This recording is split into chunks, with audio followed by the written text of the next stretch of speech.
Baik, perkenalkan nama saya Akbarul Waliullah. Saya akan menjelaskan pengertian dari lingkungan pendidikan. Lingkungan pendidikan adalah segala sesuatu yang ada di sekitar manusia, baik berupa benda mati, makhluk hidup, ataupun peristiwa-peristiwa yang terjadi termasuk kondisi masyarakat, terutama yang dapat memberi pengaruh kuat kepada individu, seperti lingkungan tempat pendidikan berlangsung dan lingkungan tempat anak bergaul. Lingkungan ini kemudian secara khusus disebut sebagai lembaga pendidikan, sesuai dengan jenisnya dan tanggung jawab yang secara khusus menjadi bagian dari karakter lembaga tersebut. Dalam memberikan pengaruh terhadap perkembangan anak, lingkungan ada yang sengaja diadakan atau biasa disebut dengan usaha sadar. Ada yang tidak usaha sadar dari orang dewasa yang normatif disebut sebagai pendidikan, sedangkan yang lain disebut sebagai pengaruh. Lingkungan yang dengan sengaja diciptakan untuk mempengaruhi anak ada 3, yaitu lingkungan keluarga, lingkungan sekolah, dan lingkungan masyarakat. Ketiga lingkungan ini disebut sebagai lembaga pendidikan atau satuan pendidikan. Baik, selanjutnya ada lembaga pendidikan. Lembaga pendidikan adalah organisasi atau kelompok manusia yang karena satu dan lain hal memikul tanggung jawab atas terlaksananya pendidikan. Badan pendidikan itu bertugas memberi pendidikan kepada si terdidik. Secara umum, fungsi lembaga pendidikan adalah menciptakan situasi yang memungkinkan proses pendidikan ini dapat berlangsung. Lingkungan pendidikan mencakup atas 3. Yang pertama yaitu tempat, keadaan iklim, keadaan tanah ataupun keadaan alam. Yang kedua ada kebudayaan, yaitu lingkungan budaya dengan warisan budaya tertentu seperti bahasa, seni, ekonomi, ilmu pengetahuan, pandangan hidup, dan pandangan keagamaan. Yang ketiga adalah kelompok hidup bersama, yaitu lingkungan sosial atau masyarakat, keluarga, kelompok bermain, ataupun perkumpulan lainnya. Kemudian yaitu fungsi lingkungan pendidikan.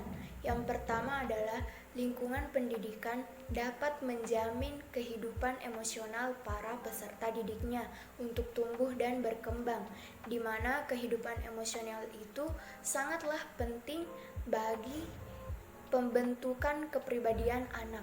Kemudian yang kedua adalah fungsi pendidikan lingkungan adalah membantu peserta didiknya untuk berinteraksi di lingkungannya, baik dalam segi fisik, sosial, maupun budaya.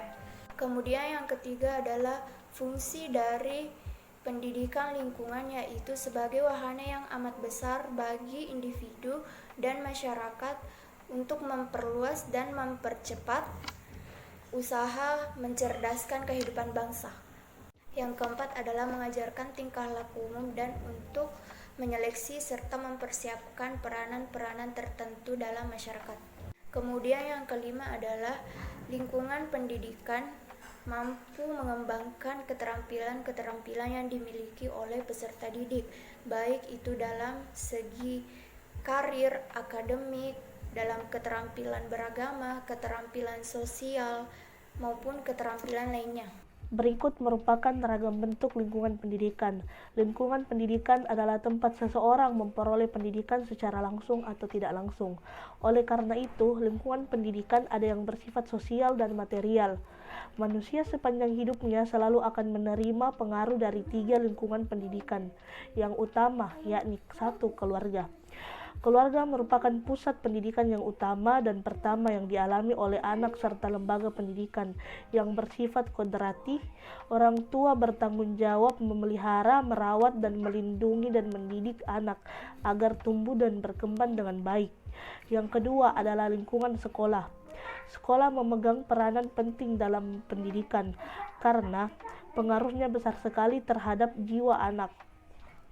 Karena itu, di samping keluarga sebagai pusat pendidikan, sekolah pun mempunyai fungsi khusus, fungsi sebagai pusat pendidikan untuk pembentukan kepribadian anak. Yang ketiga adalah lingkungan masyarakat. Dalam konteks pendidikan, masyarakat merupakan lingkungan di luar lingkungan keluarga dan sekolah. Pendidikan yang dialami dalam masyarakat ini telah dimulai beberapa waktu ketika anak-anak telah lepas dari asuhan keluarga dan berada di luar dari pendidikan sekolah. Dengan demikian, berarti pengaruh pendidikan tersebut dampaknya lebih luas. Kemudian peranan lingkungan keluarga yang pertama adalah sebagai pembentukan moral, karena dalam keluarga anak pertama kali mengenal apa itu nilai dan apa itu norma. Yang kedua adalah sebagai pengalaman penting bagi masa kanak-kanak. Pengalaman ini merupakan hal penting bagi perkembangan berikutnya, khususnya bagi perkembangan pribadinya. Yang ketiga adalah lingkungan pendidikan yang memberikan keteladanan, karena keteladanan orang tua merupakan tolak ukur dan menjadi wahana pendidikan moral. Kemudian yang terakhir adalah sebagai lingkungan pendidikan yang berperan untuk meletakkan dasar-dasar pendidikan agama. Dasar-dasar tanggung jawab keluarga terhadap pendidikan anak. Yang pertama adalah dorongan motivasi, cinta kasih yang menjiwai hubungan ortu dengan anak. Cinta kasih ini mendorong sikap dan tindakan rela menerima tanggung jawab dan mengabdikan dirinya untuk anak. Kemudian yang kedua adalah dorongan atau motivasi kewajiban moral. Sebagai konsekuensi kedudukan orang tua terhadap keturunannya, tanggung jawab moral ini meliputi nilai-nilai religius spiritual yang dijiwai ketuhanan yang Maha Esa, dan agama masing-masing di samping didorong oleh kesadaran memelihara martabat dan kehormatan keluarga. Yang ketiga adalah tanggung jawab sosial sebagai bagian dari keluarga, yang pada gilirannya juga menjadi bagian dari masyarakat, bangsa, dan negara, bahkan kemanusiaan. Dalam menjalani pendidikan dalam keluarga, anak biasanya mengalami hambatan. Apa sajakah hambatan tersebut? Yang pertama adalah anak kurang mendapatkan kasih sayang dan perhatian dari kedua orang tuanya. Kemudian yang kedua adalah figur orang tuanya yang kurang memberikan keteladanan bagi anak-anak mereka. Kemudian yang ketiga adalah sosial ekonomi keluarga yang kurang, atau sebaliknya yang tidak bisa menunjang belajar anak-anak mereka. Yang keempat adalah kasih sayang dari orang tua mereka yang berlebihan sehingga cenderung memanjakan anaknya. Yang kelima adalah kurangnya rasa aman yang diberikan orang tuanya kepada anaknya karena tuntutan yang lebih. Kemudian adalah orang tua yang tidak bisa memberikan kepercayaan kepada anaknya, dan orang tua yang kurang menumbuhkan rasa inisiatif dan kreativitas pada anaknya. Peranan lingkungan sekolah. Yang pertama, sekolah sebagai pendidikan formal yang menumbuh kembangkan dalam ranah kognitif, afektif, dan psikomotorik.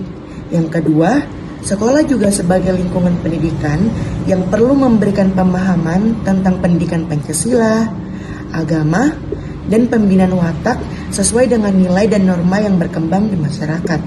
Yang ketiga, sebagai lingkungan pendidikan yang harus mewujudkan cita-cita bangsa, dalam hal ini untuk mencerdaskan kehidupan bangsa. Sekolah juga dianggap sebagai suatu lingkungan yang paling bertanggung jawab terhadap pendidikan murid-muridnya, lebih-lebih bila dikaitkan dengan pengabdian sumber daya manusia yang berkualitas untuk dapat bersaing secara global. Maka, pembangunan sekolah dianggap sebagai investasi yang prospektif demi menyongsong kemajuan bangsa. Peranan lingkungan masyarakat. Pendidikan masyarakat besar pengaruhnya dalam memberi arah terhadap pendidikan anak. Lingkungan masyarakat mempunyai andil yang besar dalam upaya mencapai tujuan pendidikan nasional. Dalam peranannya antara lain: 1. Makhluk individu. Makhluk individu membantu pembentukan manusia yang cerdas sesuai dengan kondisi dan fungsi dari masing-masing pendidikan tersebut. 2. Makhluk sosial. Mampu menciptakan kehidupan bersama secara bertanggung jawab untuk mencapai kesejahteraan sosial yang dinamis dengan sifat mahakaryanya. 3. Makhluk susila atau kemasyarakatan. Berkaitan dengan nilai-nilai terkandung di dalam Pancasila sebagai falsafah hidup bangsa. 4. Makhluk religius. Lingkungan masyarakat banyak memberikan andil dalam pembekalan yang berhubungan dengan masalah keagamaan. Kesulitan pengalaman pendidikan masyarakat. 1. Lingkungan fisik dan non-fisik kurang menguntungkan. 2. Tugas yang diberikan lembaga terlalu banyak atau terlalu berat. 3. Apabila nilai-nilai yang dikembangkan oleh anak berbeda atau bertentangan dengan nilai adat istiadat yang ada di masyarakat, maka akan timbul konflik nilai.